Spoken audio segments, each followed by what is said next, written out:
आपको रूबरू कराएंगे बड़ी खबर। ओपी चौटाला के निधन पर प्रधानमंत्री नरेंद्र मोदी ने भी दुख व्यक्त किया है। ओपी चौटाला के निधन से अत्यंत दुख हुआ है। प्रधानमंत्री की ओर से एक्स पर पोस्ट किया गया है। प्रधानमंत्री के प्रदेश की राजनीति में सक्रिय भूमिका निभाते हुए नजर आए थे। प्रधानमंत्री ने लिखा है, परिजनों और समर्थकों के प्रति गहरी संवेदना है। प्रधानमंत्री की ओर से ये दुख व्यक्त किया गया है ओपी चौटाला के निधन पर। ये इस वक्त की बड़ी खबर और बेहद दुखद खबर। हालांकि प्रदेश की राजनीति में वर्षों तक सक्रिय रहे, ये प्रधानमंत्री ने ट्वीट कर लिखा है। चौधरी देवीलाल के कार्यों को आगे बढ़ाया, ये प्रधानमंत्री ने लिखा है और परिवारजनों और समर्थकों के प्रति गहरी संवेदनाएं व्यक्त करते हुए नजर आए हैं। तो सीधे न्यूज रूम का रुख करेंगे। इसी खबर पर ज्यादा जानकारी के साथ हमारे सहयोगी जागृति जुड़ रही हैं।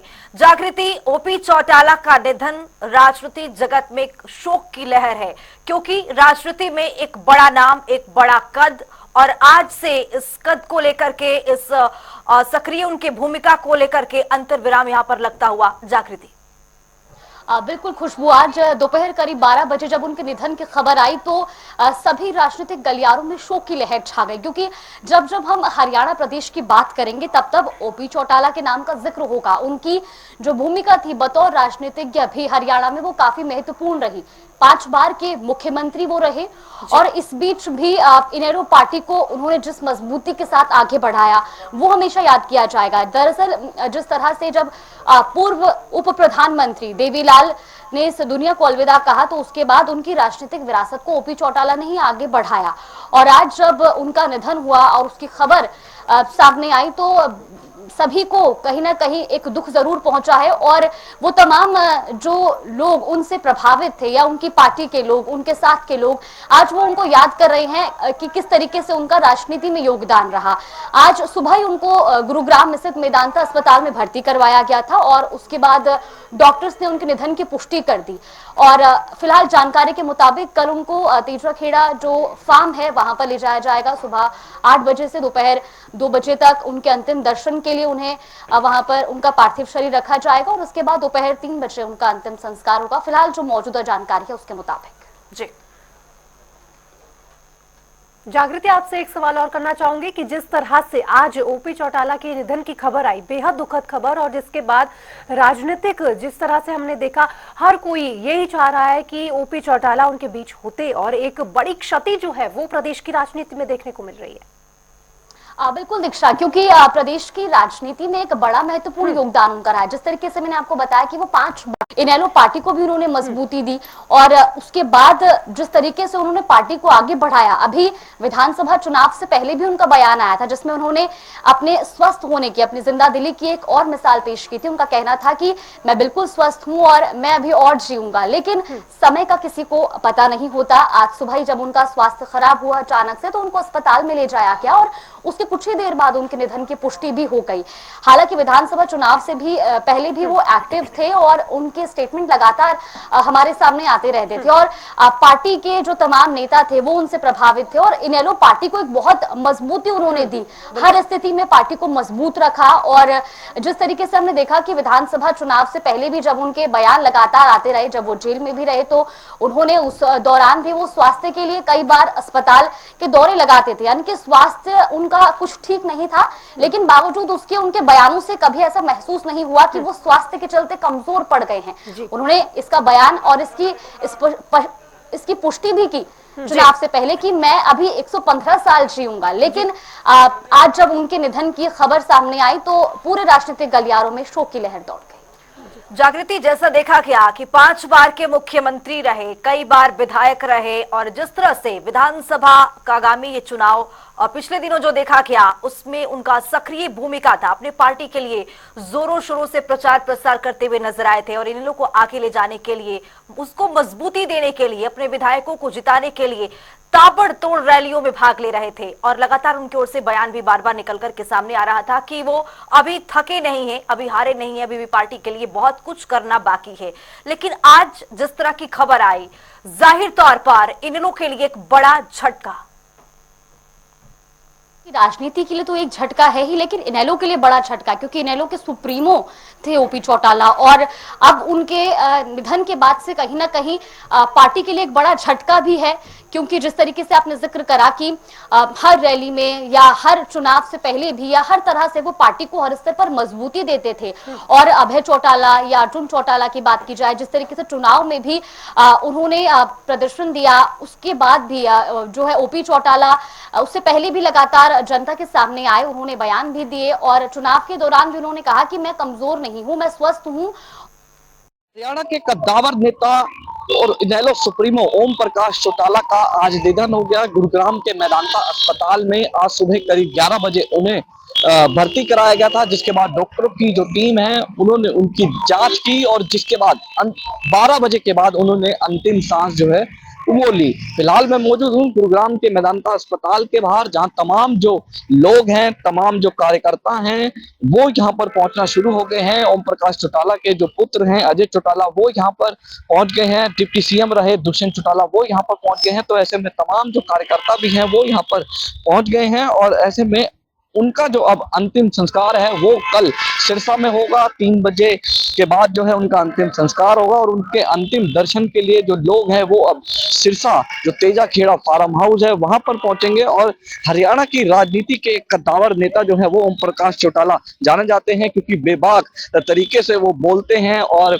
5 बार लगातार जो मुख्यमंत्री हैं वो रहे हैं। सन 1989 में, 90 में, 91 में, 93 में, और उसके बाद 1999 में वो मुख्यमंत्री बने थे। और आज एक बड़ी दुखद खबर जो है वो हरियाणा प्रदेश के लिए है कि जो इनेलो सुप्रीमो हैं ओम प्रकाश चौटाला, उनका निधन हो गया। तो ऐसे में कहीं ना कहीं इनेलो के साथ साथ प्रदेश को भी जो है एक बड़ा झटका वो लगा है, क्योंकि बेबाकी से जो अपने बयान है वो ओम प्रकाश चौटाला देते थे। और फिलहाल उनके जो पुत्र हैं अभय चौटाला, वो भी अब से कुछ देर बाद यहाँ पर पहुंचेंगे। तमाम जो कैबिनेट मंत्री हैं वो यहाँ पर पहुंचना शुरू हो गए हैं, और कल उनका अंतिम संस्कार जो है वो सिरसा में किया जाएगा।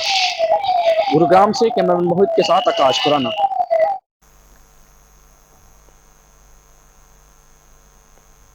और ओपी चौटाला हमारे बीच नहीं रहे हैं, और न्यूज रूम से एक बार फिर से हमारी सहयोगी जागृति हमारे साथ जुड़ गई है। जागृति, जिस तरह से ओपी चौटाला के अगर जीवन परिचय पर अगर नजर डाली जाए तो 87 साल की उम्र में उनकी शिक्षा पर काफी ज्यादा ध्यान केंद्रित किया जाता है, क्योंकि 10वीं पास की उन्होंने उस उम्र में, और 7 बार के विधायक भी रहे।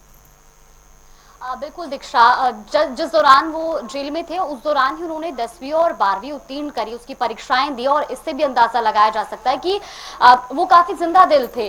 वो अक्सर जो है बयानों में भी ये कहते थे, मतलब उनका स्वास्थ्य खराब रहने के बावजूद भी वो अक्सर ये कहते थे कि मैं बिल्कुल स्वस्थ हूँ। और अगर हम उनके जीवन परिचय पर नजर डालें तो जब वो पहली बार मुख्यमंत्री बने और उसके बाद भी उन्होंने कई उतार चढ़ाव देखे, लेकिन फिर जब वो सन 2000 में एक बार दोबारा मुख्यमंत्री बने थे 5वीं बार, तो उन्होंने अपना पूरा कार्यकाल किया था 2005 तक का।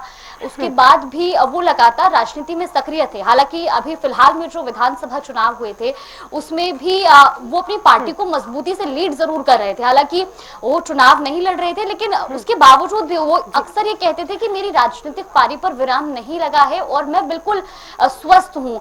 1989 में वो पहली बार जो है मुख्यमंत्री बने थे, और उसके बाद साल 2005 तक वो मुख्यमंत्री रहे। इस बीच उन्होंने 5 बार मुख्यमंत्री पद की शपथ भी ली, और सन 2000 से 2005 तक उन्होंने अपने मुख्यमंत्री के कार्यकाल को भी पूरा किया। 5 साल का कार्यकाल उन्होंने पूरा किया। लेकिन अब जिस तरीके से आप बयान देख रहे होंगे, चाहे हम बात करें, प्रधानमंत्री नरेंद्र मोदी ने भी ट्वीट किया है कि जब जब हरियाणा की राजनीति का जिक्र होगा तो ओपी चौटाला का नाम लिया जाएगा। मौजूदा मुख्यमंत्री नायब सिंह सैनी ने भी ट्वीट किया, उन्होंने भी कहा कि हरियाणा की राजनीति में उन्हें हमेशा याद रखा जाएगा। और आज चाहे कोई भी सांसद या कोई भी नेता हो, हर कोई यही कह रहा है कि ओपी चौटाला एक जिस तरीके के वो नेता थे उनको हमेशा याद रखा जाएगा। और खास तौर पर जब जब इनेलो पार्टी का जिक्र होगा तो इनेलो पार्टी को मजबूत करने में जो उनकी भूमिका रही है उसे कभी भी नहीं भुलाया जा सकता। जी जागृति, जैसा कि आपने जिक्र किया है जीवन परिचय का, तो एक ख्याल आता है कि जिस तरह से पहली बार वो मुख्यमंत्री बने थे, 5.5 महीने बाद उनको अपने पद को गंवाना पड़ा था। दूसरी बार बने, 5 दिन ही मुख्यमंत्री रहे, जिसके बाद उन्होंने अपनी पूरी जिंदगी में कितनी उतार चढ़ाव उन्होंने देख रखी है। और उसके बावजूद भी पार्टी टूटी भी, नई पार्टी भी बनी, बावजूद उसके वो मजबूती के साथ अपने पार्टी के साथ खड़े रहे, लगातार मजबूती देने के लिए जनता के बीच में उतरते रहे और कई बड़ी बातें यहां पर जनता के बीच में अपने संदेश को पहुंचाते रहे। इसको कैसे देखा जाए? बिल्कुल, जिस तरीके से खुशबू आपने उनका राजनीतिक सफर का भी जिक्र करा कि किस तरीके से वो मुख्यमंत्री बने, कभी 5 दिन के लिए तो कभी चंद महीनों के लिए, लेकिन बावजूद उसके उन्होंने 5 बार मुख्यमंत्री पद की शपथ ली। 1935 में उनका सिरसा के चौटाला गांव में जन्म हुआ। उसके बाद जो उनके पिता थे चौधरी देवीलाल, पूर्व उप प्रधानमंत्री के पद पर वो रहे और उनके बाद ही उन्होंने इनेलो पार्टी को संभाला। उनकी राजनीतिक विरासत को ओपी चौटाला ने ही संभाला और हरियाणा में भी एक इनेलो पार्टी को एक अलग मजबूती दी। और उसके बाद जब वो मुख्यमंत्री भी बने तो 5 बार तक वो मुख्यमंत्री पद की शपथ लेते रहे और यही एक मिसाल भी है और यही उनकी पार्टी के जो तमाम नेता कार्यकर्ता हैं उनके लिए मजबूती भी है कि किस तरीके से ओपी चौटाला जो है वो पार्टी को लीड कर रहे थे, वो पार्टी का नेतृत्व कर रहे थे। और उनके बाद अभय चौटाला फिलहाल जिस तरीके से पार्टी को संभाल रहे हैं, तो कहीं ना कहीं जो ओपी चौटाला है उनके जाने से इनेलो पार्टी को एक बड़ा नुकसान तो जरूर हुआ है, क्योंकि वो हरियाणा की राजनीति के कद्दावर नेता थे। और आज सिर्फ इनेलो पार्टी के ही नहीं बल्कि अलग अलग तमाम पार्टियों के जो सीनियर से सीनियर लीडर्स हैं आज वो भी उनके निधन पर दुख व्यक्त कर रहे हैं। फिर चाहे हम बात करें कांग्रेस अध्यक्ष मल्लिकार्जुन खड़गे की, उन्होंने भी पोस्ट किया है कि हरियाणा की राजनीति में ओपी चौटाला का कितना बड़ा योगदान रहा है। और फिर चाहे बात की जाए पूर्व मुख्यमंत्री भूपेंद्र सिंह हुड्डा की, उन्होंने कहा कि वो मेरे लिए मेरे बड़े भाई जैसे थे और उनका निधन मेरे लिए दुखदाई है। तो आज राजनीतिक तौर पर भी और व्यक्तिगत तौर पर भी कई लोगों के लिए आज दुख की घड़ी है और राजनीति में, खासतौर पर हरियाणा की राजनीति में आज एक बड़ा घटनाक्रम उनके इस तरीके से जाना। जी, बहुत बहुत धन्यवाद जागृति आपका हमारे साथ जुड़ने के लिए। रुक रहे एक छोटे से ब्रेक के लिए, फौरन होंगे हाजिर।